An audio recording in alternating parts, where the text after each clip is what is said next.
Hidalgo Noticias, MX, el canal informativo. Está como hoy, que viene una nota en el Universal, que no sé si la tienes. Es que es interesante todo esto, ¿no? Porque me enteré por el periódico. O sea, el presidente no sabía que existía este plan, pero van a ver en qué consiste. Lo de los ferrocarriles. Miren,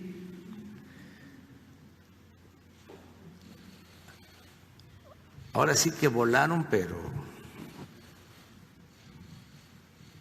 hasta el más allá, al infinito y más allá.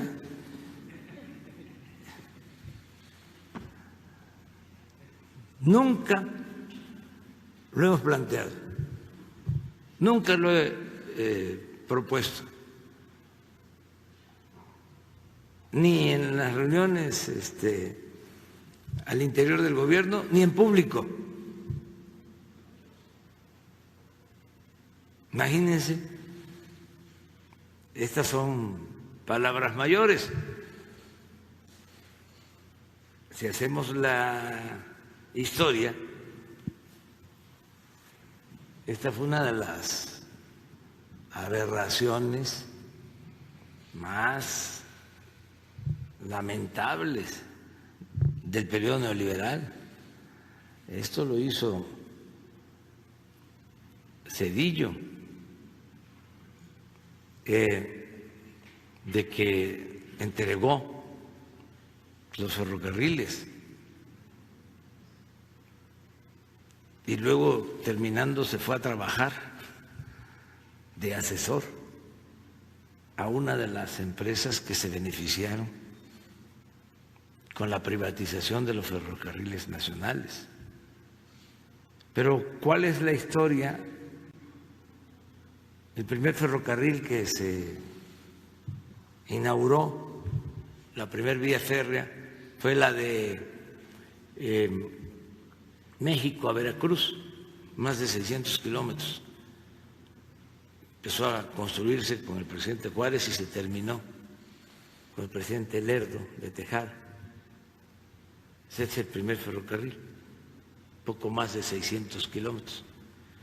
Y luego Porfirio Díaz, que tardó algún tiempo en el gobierno,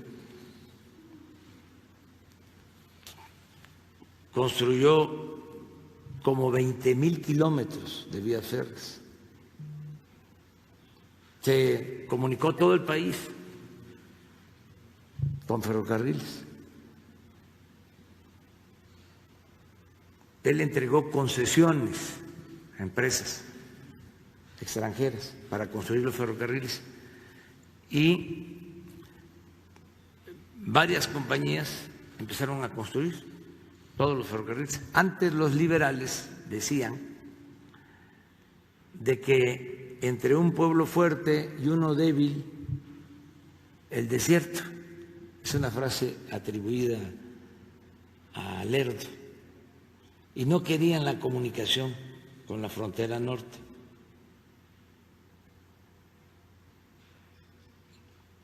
Cuando llega Porfirio, pues se construyen las vías férreas para comunicar el país con el norte y las costas. Se comunica todo el país.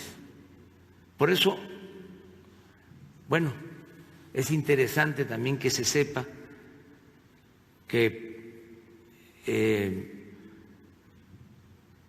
los ferrocarriles que se iniciaron en el gobierno de Porfirio Díaz fueron las empresas rescatadas. Fue el primer FOAPROA que hubo.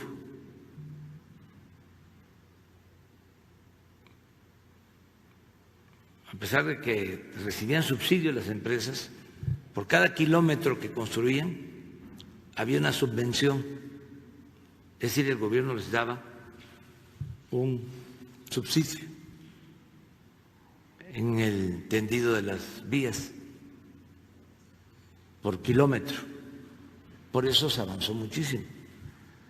Empiezan a operar todos extranjeros, los que manejaban los ferrocarriles, y decide el gobierno comprar todas las acciones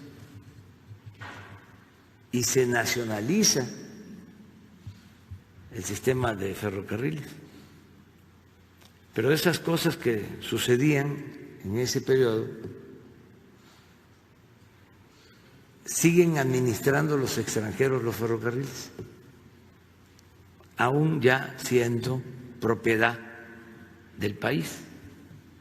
Es hasta que triunfa la revolución que el presidente Madero ya decide que sean los mexicanos los que administren los ferrocarriles. La compra de las acciones de los ferrocarriles pues produjo una enorme deuda para el país. Todo esto es importante que se sepa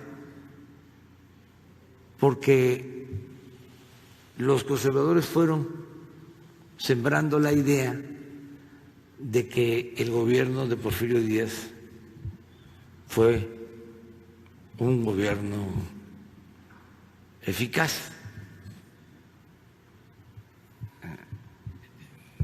con buena administración. Y no es así. Fue de los gobiernos que más endeudó al país. Pero la idea que se tiene es otra, es totalmente distinta.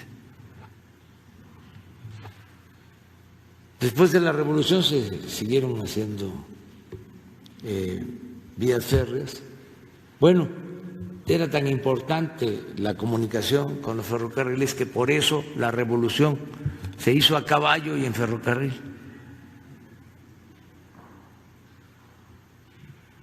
Todo el ejército de la División del Norte se movía con trenes y también el gobierno enfrentaba a los revolucionarios en los trenes que salían de la Ciudad de México al norte a combatir la insurgencia. Se siguieron haciendo líneas férreas. Todavía a los de nuestra generación nos tocó viajar en trenes de pasajeros.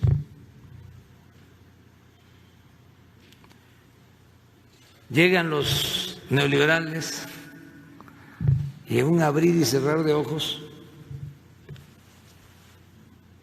privatizan, entregan los ferrocarriles nacionales y desaparecen los trenes de pasajeros. Toda una historia. Imagínense lo que puede contar un anciano respetable de Aguascalientes, de San Luis Potosí, de Guadalajara, de Veracruz, sobre la historia de los ferrocarriles. Entonces, con Zedillo se privatiza el ferrocarril, se entrega a 3, 4 empresas. Y nosotros, pues no tenemos en nuestros planes nacionalizar los ferrocarriles.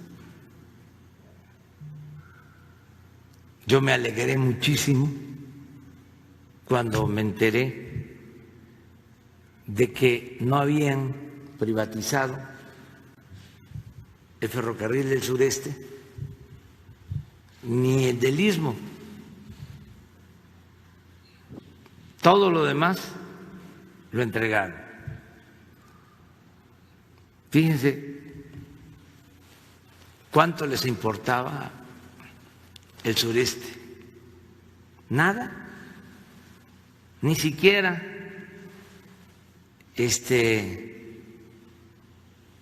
se apropiaron de esos bienes de la nación. Sin embargo, todas las líneas del centro, del norte, pues se consideraban rentables y fueron las que se adjudicaron. Entonces, ahora el periódico de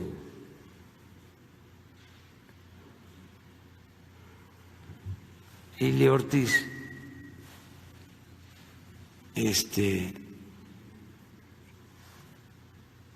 dice que vamos nosotros a nacionalizar. ¿Por qué esta nota? Para atemorizar, para crear incertidumbre, para seguir con la misma cantaleta de que somos comunistas, de que estamos actuando como en Venezuela o de manera más nacional, como Echeverría.